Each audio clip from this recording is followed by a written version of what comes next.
quote from Jason Lemkin. Some of you probably know he's a prolific blogger. He's an investor. He runs this conference called SaaStr. And he talks about the fact that like in all the companies he invests in, it's like they hire reps, they hire reps, they hire reps, and then some of them just stall out at $20 million of revenue. And that's just a kind of, in his experience, that's where they stall out. And he's like, why is that? And in his experience, it's they don't have good advocacy, they don't have successful customers. One evidence, they have low NPS. And so my argument today is gonna be, we need to go back to our teams, our leadership teams, and say, this is all about growth, but you're misunderstanding how to grow. You think growth is just about hiring sales reps. I think, and I think you think, growth is about making our customers successful and turning them into big advocates. And that's gonna make those sales reps way more effective. And that's kind of what hopefully we can talk about today. And talk about the fact that not only is this growth, this is profitable growth. And that's if you're in a kind of private company, venture-backed. The reality is a few years ago, nobody's talking about profitable growth. Now that's like the most common topic out there. The reality is if you go hire another 100 sales reps, you do another 20 trade shows, or you make your customers more successful and bigger advocates, that latter is a more profitable company. And so it's about profitable growth. And how do we align together on profitable growth? Because fundamentally, all of our exec teams are saying, where is the money from all of this? And that's, I think, what we need to think about is building a business case for what we're working on. So in my world, it starts out when people say customer success, Gainsight, you're the customer success company. They say, oh, that's great. Customer success is about churn, right? It's about, the fact that you probably have seen these charts. If a company has more churn, which is the blue line, or less churn, which is the green line grows faster than the blue line. It's pretty simple math, right?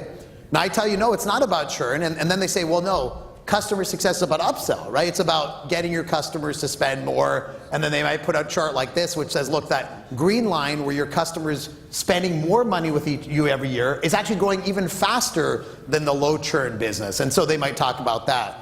And then I'd say, no, it's not about that either. And then they say, okay, well, third guess, it's about lifetime value, right? Isn't that what you guys do at Gainsight? You're all about customer lifetime value. And they put up some chart like this. This is actually the lifetime value equation. I don't think anyone understands it though. And they put that up, and I think most people don't really know how to do that calculation, but they think, okay, great, Gainsight, customer success, about lifetime value. And I say, look, all that's great.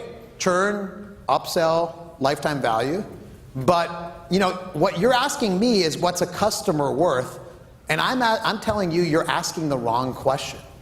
The right question is how much are these people worth that are super successful with your product or service and that are now big advocates selling for you? And I would say we should flip the equation around to say it's not about churn, it's not about upsell, it's not, those things are great, but it's about the fact that I'm multiplying my sales team by 100 with all my customers. And in fact, I'm making my sales reps way more effective. And that's what you all do, but I actually think that we're delivering a tactical message about churn, and you're delivering I would say, tactical message about case studies and references and advocacy. But in reality, we're driving a growth message if we align together. And I'm really honored to be here because I think there's an opportunity for us to align forces around that message. So the reality is, you're all here because you're driving great advocacy moments in your customer base, and I see that as a huge, huge opportunity. And you probably have seen there's some good charts out there that quantify what people think of as this second order revenue. The idea that all the revenue that comes from your customers that you retain and you upsell is a very small part of the equation. The big revenue comes from all those customers becoming advocates and references, and the stories you talked about in the morning with the guy from IBM. Really, really interesting. And this is a good chart that talks about the fact that the second order revenue in your customers, meaning the revenue that they drive in new customers, is bigger than that first order revenue. And so when I talk to people, I say customer success and customer advocacy isn't just about churn and retention and upsell. It's about all those customers that you would have never gotten if not for those great advocates. And that's kind of the message I'm preaching, and hopefully aligns with what you're saying. And so what I would kind of overall say is that as on our side in the customer success world, we're dramatically undervaluing the importance of customer success if we just talk about retention and churn and upsell. We need to be talking about advocacy. And I think that's probably the biggest lever, biggest output to successful customers.